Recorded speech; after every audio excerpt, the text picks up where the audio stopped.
Yeah. Your brother looks just like Dad standing there. That's your brother, right? No, no, no, no. Oh, that's Jeff. That's Jeff. Yeah, yeah, my brother His was brother's like, over here. oh my God, Granny and Bobby. a young lady. We were up on a hill, and a young lady came and sat down her box and took out a pipe and played Amazing Grace. Yeah. And Bob and I were both very stricken. We were just, I couldn't hardly talk as it was so emotional. I've never been moved like that. Mom, the Packers coming. That's where it came from.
Well, welcome everyone.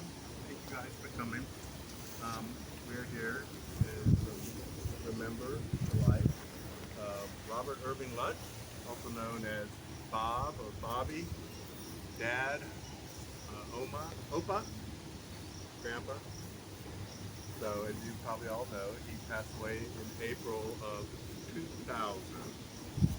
At that time, COVID was raging and no one could travel, and we couldn't properly do a final memorial or remembrance of him. So we chose today as the day to do it. It's his birthday. He would have been 86 today. So thank you all for traveling. I know many of you traveled great distances to get here and had to overcome flight delays and challenges like that. We had people come from Florida and Massachusetts and New Jersey and of course Virginia. So thank you all for coming. And we'll speak a little bit about Bobby's life and some of the great things he's done and experiences. Um, Later we'll have a luncheon and we'll be able to share more memories of him. So, when I think of his life, first thing comes to mind was he's an explorer. Traveled across the world, always looking to do new adventures. Some of my first memories were we had a camper van, a camper on the back of a pickup truck. And that's what we did in the summer. We would drive throughout the West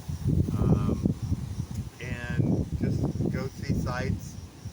We never bypassed an historical marker on the side of the road. Every overlook we did not overlook. We had to stop and see. Very curious about the places and the history of where we were. And the birds. Well, we'll get the birds. He searched birds. He loved them. So his travels took him to all 50 states, to 3 continents at least. I know he traveled many times to visit family and friends in Germany and Panama, spent a lot of time in Europe. Um, so always traveling and seeking new adventures. After they retired, they got an RV, mom and dad, and they would spend practically 10 months of the year traveling North America in this RV. They would leave in early February from Florida and come back at Thanksgiving time. For 6 years after they retired, they did that. Many adventures along the way, many sights to be seen. They spent a lot of time in Canada and Alaska during those trips. Um,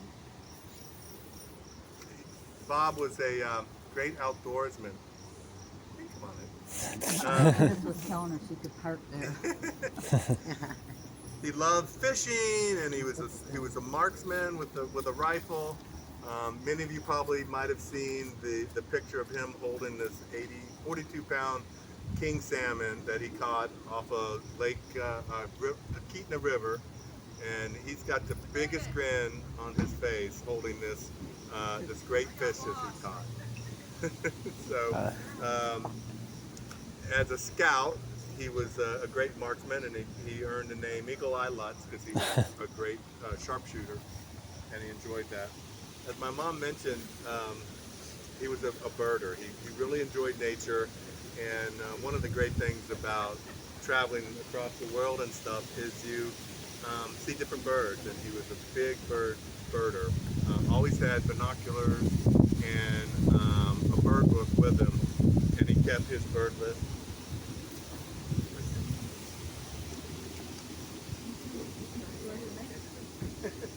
You're here. This is Diane, everybody. Nobody looks like they used to. Bless Here's your a heart. statement. I don't know if I can kiss her off this breath. I can't bend over that far. I'm too old. So my dad's favorite bird was the bluebird, and he was when we had bluebirds nesting in our yard, that really brought great joy for him. He was also what I would call a craftsman. He was always building or making things. He did a lot of the construction of our house. We went up into the mountains of the Blue Ridge and quarried our own fort and built a fireplace, stone fireplace. I remember that adventure vividly, that he built this thing out of his own hands. I certainly couldn't do that. It took 3 months. But we don't talk about it. It's still there. How could I know? So he he dabbled in winemaking, and so he, for a period of time, was making his own wine and bottling it, and we'd be out switching grapes and cleaning wine bottles, and he had 5-gallon jugs of wine percolating in the basement bathroom because that was our wine cellar. He was a great woodworker. He built a lot of crafts and toys. Mom was mentioning yesterday how he made doll Cradles. cradles. And some of you may have had those and seen those. He made a cradle for some of his grandchildren that they were using. It's a full-size cradle that he made out of walnut or cherry. So,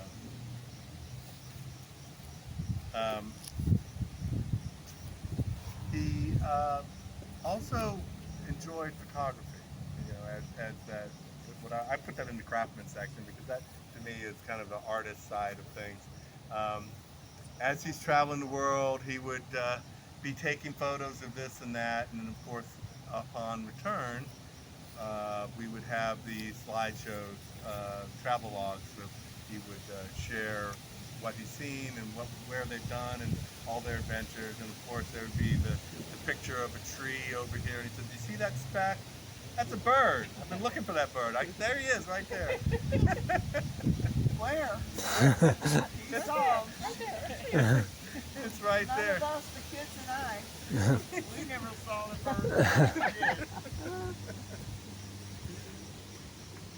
So, he was also very much a sports fanatic, and as y'all know, he went to Michigan and was a big Michigan fan. Rumor has it he stormed the field as a underclassman and helped tear down the goalpost after Ohio State game. I don't know if there's truth to that rumor, but I've heard that in family lore. It's a good That he story. was part of that. It's a good story. His picture was in the newspaper. The Michigan Daily? Oh, you did? I didn't even know he was in Ohio. Very good boy. So he was able to see many bowl games, and over the years, and we had a family trek to Happy Valley to see Penn State, Michigan, in about 20 inches of snow. That was a fun time. John was there. Greg was there. So they were lucky enough, Mom and Dad, and my sister Kelly and her boyfriend at the time, got tickets to the Final Four in Seattle, basketball. So it's like, okay, let's go. It's a great event, great opportunity. Luckily enough, Michigan participated in that Final Four. That was the year of the Glenn Rice winning their first national championship. So they were able to visit and Cool. witness that in person.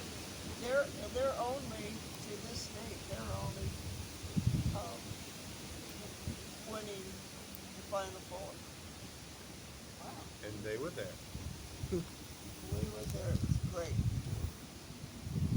We had a long tradition of viewing the Michigan-Ohio State football game with Tim, my dad's older brother, other brother, who could not attend today. His birthday is right around that time, and it's always the Saturday after Thanksgiving. So many times we got together and could enjoy those games with family and friends. Great memories.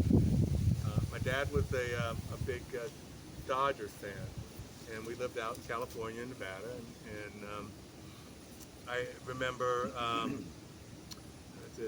Ben Scully, the broadcaster, on the radio, listening to the Dodger games while he's working in the garage or tinkering on this and that.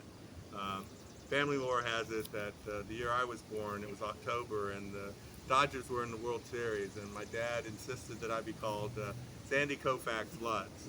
But luckily my mom overruled him, and they named me Jeffrey. Yeah, Good job. It was going on. It was cool. My dad is a big auto enthusiast as well. He loved cars. That's because he's from Michigan. That's probably right. So he had in younger days, he had a series of Jaguar XKs, 120s and 140s. If you're familiar, they're two-seater, long, either coupes or sedan or convertibles. And he loved those cars. Unfortunately, it's kind of hard to carry kids and gear in a two-seater English sports car. So he had to move past those. And I'm sure those were some of the saddest days of his life, having to sell those cars. Rumor has it that when my brother was born in 1961, my dad insisted that he be named after Formula One racer Sterling Moss. So we could have had a Sterling Moss Lutz as well, but I think my mom overruled him on that one too. Yes, indeed. One of the first times I've ever been in the air was a helicopter ride with my dad over the Mint 400, which is a dune buggy race out in the desert of Nevada. And I remember going and being in the pits and watching this thing, and he really enjoyed that environment. And participate in those things. Brad was telling me the story about how my dad got a conversion van, to make a conversion van, and Brad helped him with that. And so once that was converted, they spent a lot of time driving the country in this big blue van with a big block M on the back of the tire.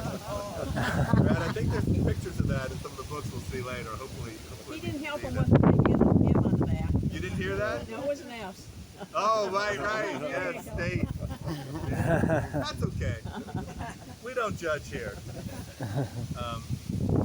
My dad was very much a golfer. He really enjoyed playing golf, and got to go see some great golf events. He took Bob and Elizabeth and my mom to the British Open one year and had some great experiences visiting Scotland and doing the tournament. He also got to attend the U.S. Open and the Masters as well. That was a big passion of his. He always enjoyed it, and certainly we enjoyed playing with him. One last thing I'll just bring up about him. My dad, obviously, if you know his career, he was a computer programmer, kind of a computer, kind of one of the first. Yeah, geek is where I was going. So he, certainly, at one point, we had 3 computers in a row, and he would work on each one. And the first to have the PC in the house and video games and the first VCR. I remember him building, I was just telling this story to someone else, he built a TV in the 70s, Heath kit. You could buy a kit and put it together, and Not just go down the street to Lutz. right, he didn't know, he built it. Well, we were living in Lynchburg at the time, so, Oh, okay. so the store wasn't there. So, to sum that all up, certainly Bob had a great life and many interests, and I think it was a life well lived. And it's nice to be able to finally bring some closure to those memories for my mom, and to say kind of a proper goodbye. So, with that said, I think we'll move on. Mom, And we have were some. able to bring him back home to be with his family. So, Mama, there's some memories you wanted to share now with the group. How we got started. I didn't like Bob. He was quiet.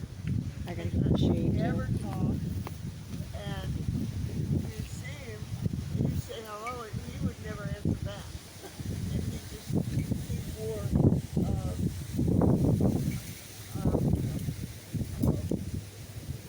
really short cut hair, and his slacks were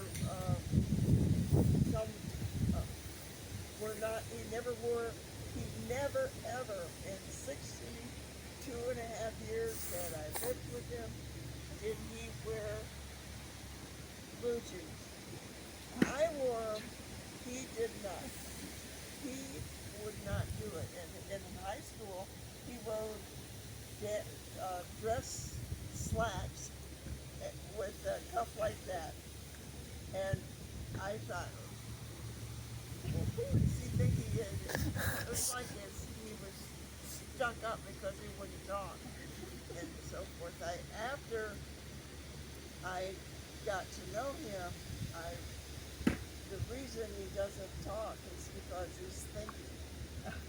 He is so hard thinking and going in his mind and researching stuff that he didn't have time to talk.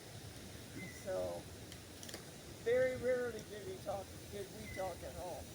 In 61 years, we just didn't talk because he was busy thinking. But so the way that we got together was the girls, there were about 10 of us, were having a Halloween party, and one of the girls' house. And the deal is we were getting up food and decorations, and everybody was so excited. But you had to bring a guy. Well, I never dated very much. I just never did, and I was shy. I didn't know who to ask, or I wasn't going to ask anybody. One of my friends stepped forward and said, "Why don't you ask Bob Lutz? He's a nice guy." I said, "Why don't you mind your own business?" I was not going to ask Bob Lutz. Oh my goodness. So about 3 days later, I got a telephone call from Bob Lutz, and he said, "Do you think your dad would let me go down into his woods and shoot squirrels?" I said, "I don't know. I'll ask." So I asked my dad, and my dad said, "Well, that's okay, as long as he doesn't shoot my cows." So he called back and he said, "Did you talk to your dad?" "Yes," and he said, "It's okay, as long as you don't shoot the cows." "Okay, I'll be out Monday." It was the teacher's day off, and so he came out Monday at about noon, and I led him down the 88. We had 81 acres of cows, mostly cows, a few trees, and we laughed and giggled, and he um, was very friendly, and I enjoyed him, and I guess he enjoyed me, because when we got up to he said, "Oh, I gotta go. My dad has jobs for me to do today, so I gotta get going." So we rustled back to his car, and he walked me up to the door, and he said, "Would you like to go to the movie with me next Saturday?" And I said, "Oh, okay."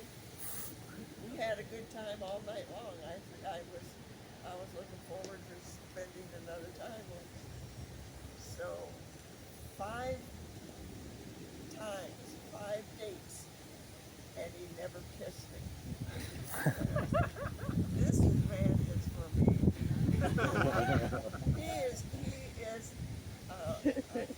He is such a gentleman.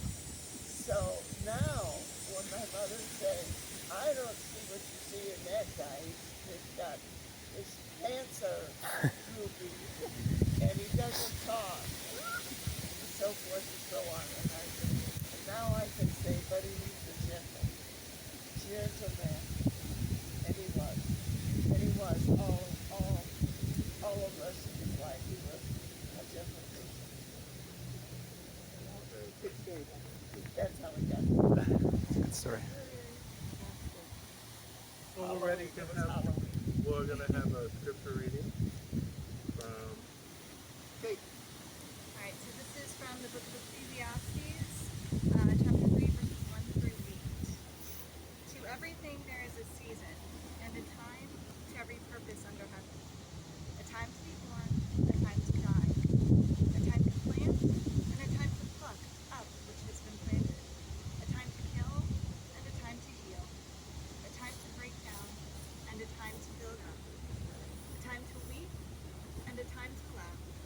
A time to mourn, and a time to dance. A time to cast away stones, a time to gather stones together, as Andrew was doing. A time to embrace, and a time to refrain from embracing. A time to get, and a time to lose.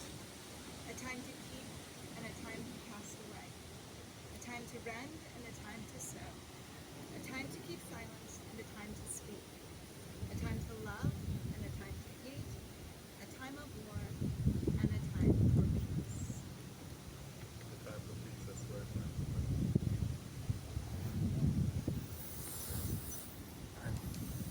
We thought we'd finish with the Lord's Prayer. Mr. Creed, silent. Right. Just checking. Mom.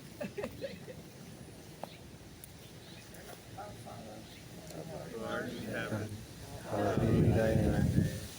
Thy kingdom come. thy will be done, On earth as it is in heaven. Give us this day our daily bread. And forgive us our trespasses, as we forgive those who trespass against us. Lead us not into temptation, but deliver us from evil. Thine is the kingdom, and the power, and the glory,